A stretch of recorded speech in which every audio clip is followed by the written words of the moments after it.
Everybody. So it's funny because I always so what I'm working on is like validating on keystrokes. So basically, what I want to be able to do when I'm all done with this is come in here, go to there, and when I type in a, it validates that on the keystroke. Um, and I think that would be cool, but one of the problems I'm having is that what I want to do is if it goes from a valid state to an invalid state, I need to know what the I want to be able to revert back to the valid state. So in this specific case, then it would back up and it would go right again. So that's the overall goal. But to be able to do that, I for some reason I always have this false memory of the Angular control form controls having the previous state. I don't know why. I don't know where that got into my head. I don't know if that was some other framework I worked in the past or whatever. But I always go through this. I've been through this a bunch of times, and there's a couple different ways to do it. One is like with sort of observables and stuff. But I found that an easier way to understand it is to add a key up handler that saves it. So for now I'm going to say save previous fog density. Um, so I probably will end up making this more generic, maybe by passing in the control that I want or something like that. I wonder if I can pass in the control, but I don't know. It gets even more complicated than that. Um, but maybe I'll make this more of a generic call because I'm going to need it down the road for other things. But for now, I'm going to say save. I'm going to save it. So I need to, I guess, console.log uh, previous. Actually, I want to show you something, anyways. Fog density. I'll just do what I did up here.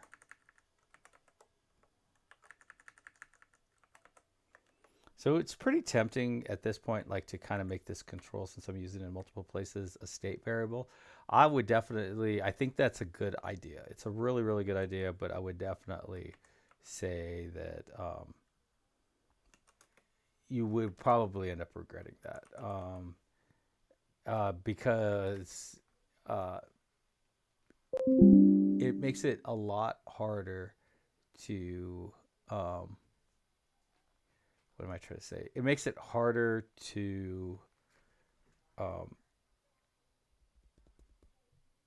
like to unit test and to maybe make full sense of it, um, because once you add like some, so basically, ideally, like the main benefit, in my opinion, of unit tests in 2024 in Angular is that you get to that it kind of encourages the use of pure functions, and that's functions that are not dependent on the state.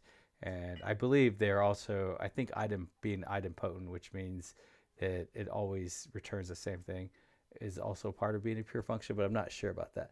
But anyways, it encourages that, which then makes the scope that you have to sort of understand smaller. So if I had this dot fog density control, if I was using that, um, which, funnily enough, I guess it would be really redundant since I'm already using this form controls. But I could sort of make that simpler. But I like doing it this way better. I do not think that there is going to be an actual real life um, hit to performance. I do think that under the covers, when um, Angular will probably figure that these two are going after the real thing and compile that, optimize that issue away. Um, I also think that my understanding is that the browser, the V8 engine, also does something similar. Once it sees that it has things that are referencing the same thing, and in all reality, this is just eye candy, um, because this is literally just saying, hey, share this memory location into this variable. So I mean, I think all of those issues will be optimized away. I do not think that there's any kind of performance hit for doing that. But I'm going to do this, and I'm just trying to make a point here just to show you something that I've always found to be very, very confusing. So I'm console logging out. Oh, well, actually, I need to add a little bit more code.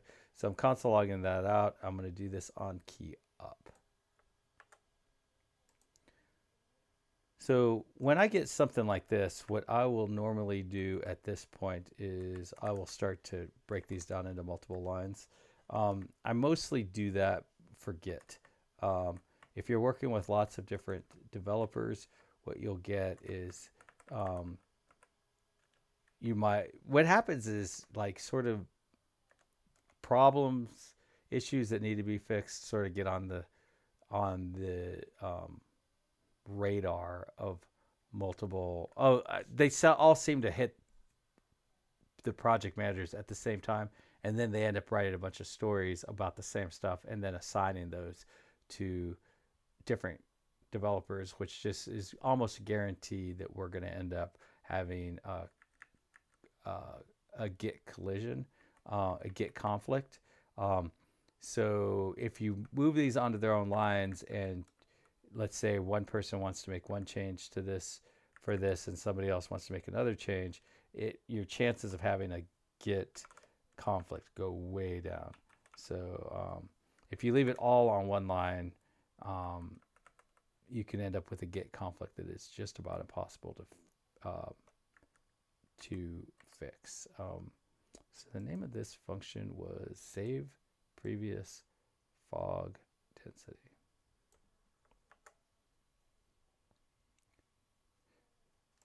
Now the upside to doing what I just did, where you just copy and paste it, is that you end up not having misspelling things. But the downside is that if you originally misspell it, you can end up like with a bad spelling that just gets propagated everywhere. So like I know the spelling, I guess misspelling was the wrong word.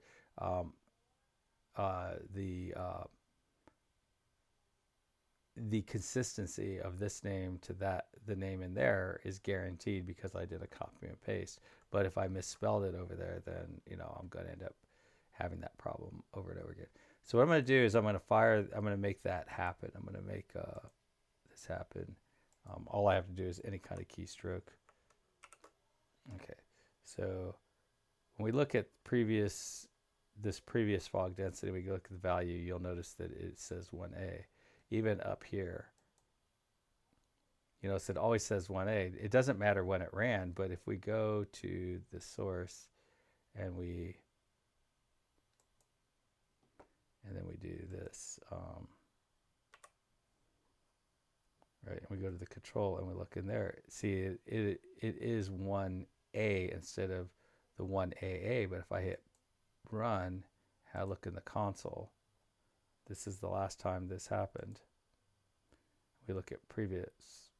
Oh, well, it just made me into a liar. Oh, it never did happen. Let's see.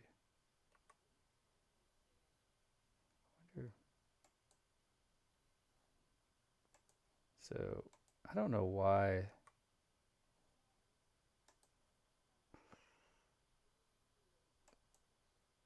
So it worked, but for some reason, whenever we console, whenever we go into the debugger and that, we lose it. But you notice that it was 1A, and that is super confusing. And that's because when you look in the console, it's going to show you, like, let's see, where are you?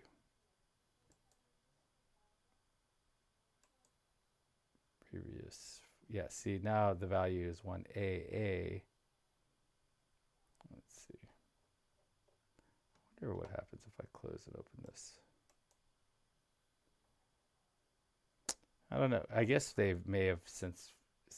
So let's close all of these.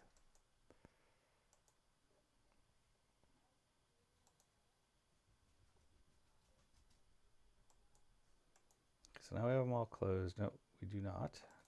Now we have them all closed. Let's add another A. Okay, so it's 1 and 3 A's there. Let's open this one up.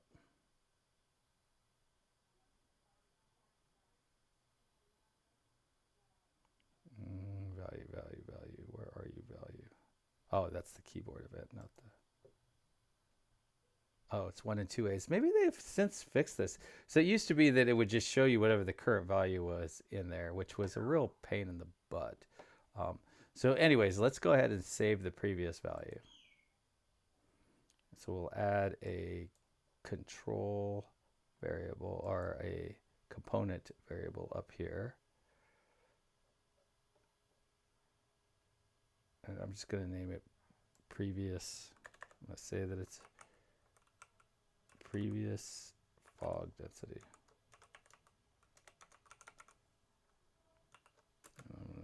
I think it's typically frowned upon if you're going to directly assign something to say to strongly type it, which is weird that that's a problem, but I don't know.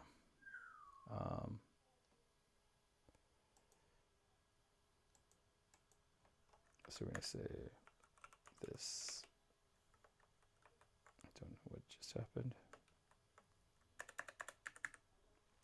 This dot previous fog density is equal to control.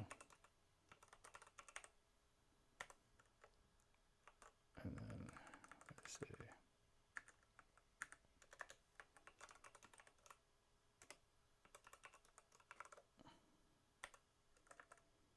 and we'll just do this.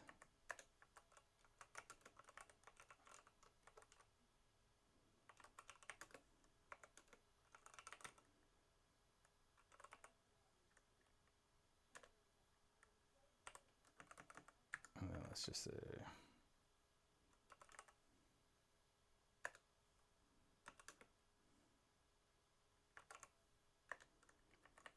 let's see what we get. Come back over here. Go to our scene. Change this to exp2. Turn this to A. Let's see what we got. So 1 and 1A. So now we know the previous value. Then it goes A. So basically, I guess to make it a little bit, if just in case I lost anyone, I'll just say from, and then, oops, comma is in the wrong place. Comma, chameleon. You come and go. Woo. All right, so let's see what we got. What we got.